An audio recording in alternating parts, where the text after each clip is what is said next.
할렐루야. 하나님만 바라보는 사람들 TV에 오신 여러분 환영하고 축복합니다. 하가 실전 네 번째입니다. 주제는 일상에서의 하가 실천 사례 두 번째입니다. 하나님의 말씀 시편 16편 8절 내가 여호와를 항상 내 앞에 모시며 그가 나의 오른쪽에 계심으로 내가 흔들리지 아니하리로다. 아멘. 일반 묵상과 다른 하가의 가장 큰 특징은 첫째는 말씀을 소리내 중얼거리는 것입니다. 둘째는 암기합니다. 셋째는 언제 어디서나 할 수 있어야 합니다. 넷째는 말씀을 기도와 고백으로 바꿔야 합니다. 다섯째는 말씀을 계속 되새김질하면서 성령의 인도하심 아래 깊은 사색을 합니다. 일상에서 하가를 진행할 때 세 가지 중요한 핵심을 기억해야 합니다. 첫째는 하가를 풍요롭게 할 재료를 확보해야 합니다. 둘째는 언제든 어디서나 시간과 장소 상관없이 해야 합니다.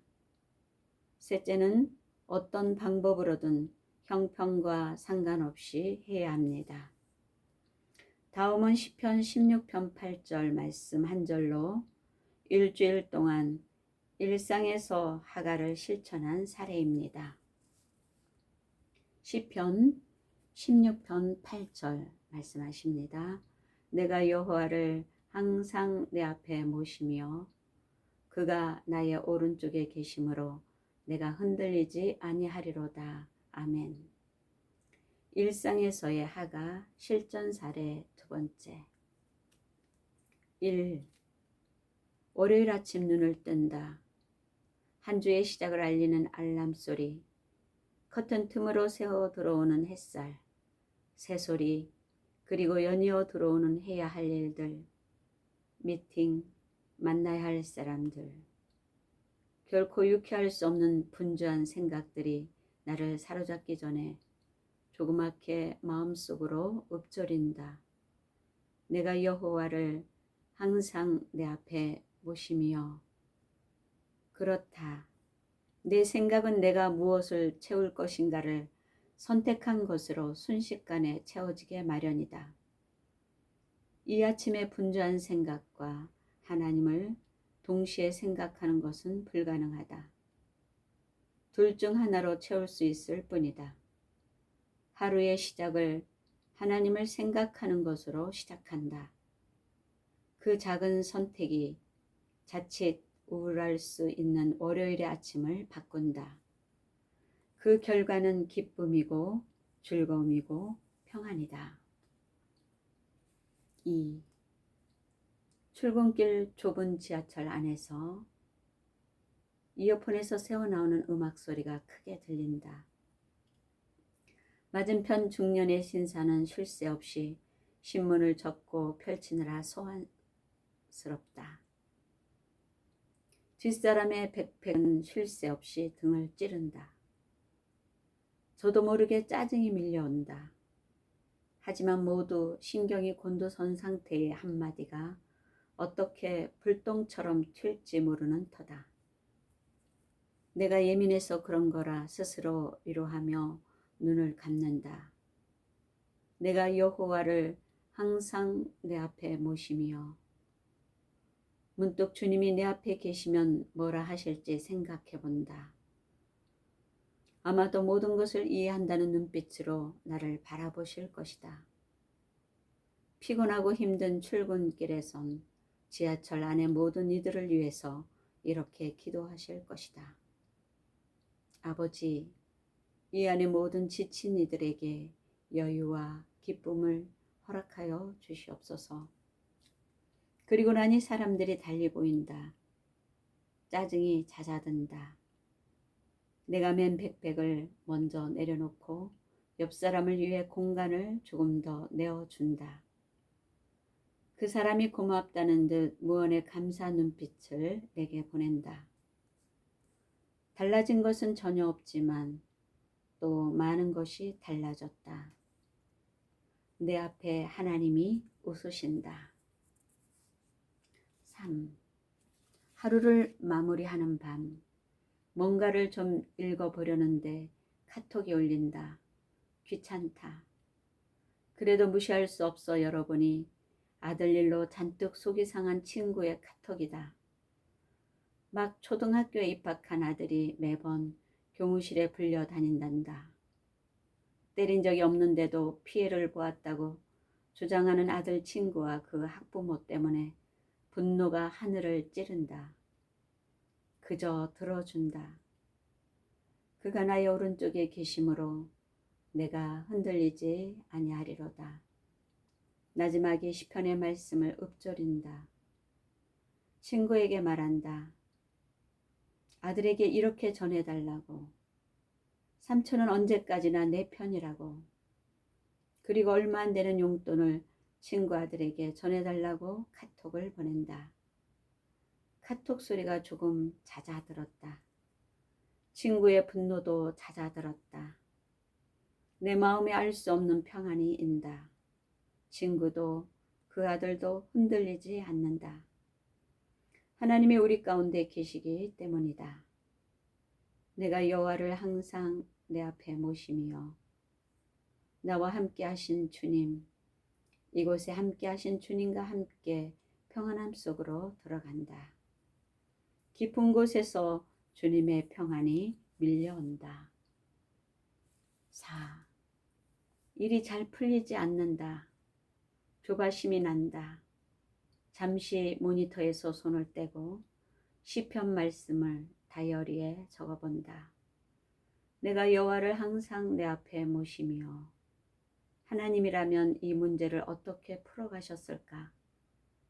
마음이 조금 편안해진다. 생각해보니 그렇게 심각한 일이었나 하는 생각이 마음에 들어온다. 마음이 편해지니 오히려 자유로운 생각들이 꼬리에 꼬리를 물고 일어난다. 그가 나의 오른쪽에 계심으로 일에 더욱더 몰입되는 나를 본다. 동시에 하나님의 임재와 도우심을 더욱 가깝게 느낀다. 만약 일의 결과가 좋다면 하나님께 감사드릴 것이다. 설사 그렇지 않다고 해도 하나님과 함께한 시간이었다는 이유만으로도 감사할 것이다. 5. 주말 아침 혼자만의 시간을 갖고 싶어서 책을 읽다가 문득 초등학교 3학년인 딸의 공부하는 모습을 본다. 괜히 마음에 걸려 물어보니 시험이 다음 주라고 한다. 조금 망설이다가 아이를 무릎에 앉히고 함께 책을 읽어주며 공부를 시작한다. 축 늘어져 있던 아이의 몸에 생기가 돈다. 전화 예절에 관한 글인데 남자애가 나오면 아빠가, 여자애가 나오면 딸이 읽는다. 내가 여호와를 항상 내 앞에 모시며 그가 나의 오른쪽에 계심으로. 시편 16편의 말씀과 지금의 내 모습이 매우 비슷하던데 생각이 이른다. 딸은 아빠 품에서 자칫 지겨울 뻔했던 공부를 신나게 마쳤다. 아빠는 이 시간이 혼자 책을 읽는 그 시간보다 훨씬 더 만족스럽고 즐거웠음을 깨닫는다. 아마 하나님도 그러시지 않으셨을까. 6. 작은 어머니가 어머니에게, 어머니는 와이프에게 전화를 한 모양이다. 퇴근해서 와이프의 얘기를 들어보니 사촌이 돈 많이 번다는 얘기에 어머니가 발끈하신 듯하다. 와이프는 내게 스트레스를 푼다. 세상이 둘로 쪼개지는 기분이다. 돈을 많이 버는 사람과 그렇지 못한 사람이 있다. 문득 결혼식에 선물 받은 벤츠를 몰고 나타났던 그날의 기억이 떠오른다. 그가 나의 오른쪽에 계심으로 내가 흔들리지 아니하리로다. 하나님이 말씀하신다. 세상의 비교로 흔들리지 말라고. 비교의 대상은 연봉도 좋은 차도 아닌 하나님이 함께 하시는가의 여부라고 말씀하시는 듯하다. 맛있는 저녁을 먹으며 유쾌하게 하루를 마무리하기로 한다. 어머니에게는 몸 건강히 행복하게 지내는 것이 가장 큰 효도가 아니냐 말씀드리며 문안 전화를 드린다. 비교로 인한 우울함이 그날 밤 거짓말처럼 사라졌다. 7. 오래간만에 예전에 함께 일했던 동료들을 만났다.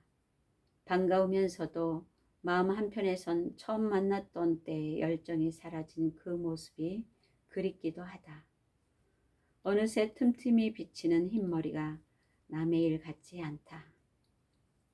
나누는 이야기도 꿈이나 희망에 관한 이야기보다 그저 현상 유지나 하자는 쪽으로 모아진다. 만약 하나님이 자리에 함께 하셨으면 어떤 이야기를 해 주셨을까? 가장 중요한 것은 각자의 삶에 여전히 하나님이 거하고 계시는가가 아닐까. 이들을 위해 기도해야겠다는 생각이 든다. 새로운 밴드를 개설해 하나님의 말씀을 함께 나누기로 했다. 서로를 격려하고 힘을 주려는 것이다. 새로운 꿈을 꾸는 사람들을 응원하기 위해서 하나님이 우리 오른편에 계시는 한 아직 흔들릴 때가 아니라고 말해주기 위해서다. 오스왈드 챔퍼스는 말합니다. 우리는 할 수 있는 그 어떤 것도 없을 때 기도합니다. 하지만 하나님은 우리가 그 어떤 것도 하기 전에 기도하기를 원하십니다. 아멘. 기도합니다. 사랑하는 주님, 우리는 매 순간 주님을 의식하며 살고 있는지 다시 한번 돌아보는 귀한 시간이 되게 하시니 감사합니다. 보이지 않는 하나님을 의식한다는 것은 깨어 있다는 것인 줄 믿습니다. 바쁜 삶을 살아가는 현대인들의 윤활유는 주님의 말씀인 줄 믿습니다. 생명의 말씀이 메마른 심령 가운데 채워져서 주님의 사랑과 은혜 안에 매 순간 지혜롭게 살아가는 하나님만 바라보는 사람들이 다 되게 하여 주옵소서. 지혜의 근본이 되신 우리 주 예수 그리스도 이름으로 기도합니다. 아멘. 주님께 영광 감사합니다.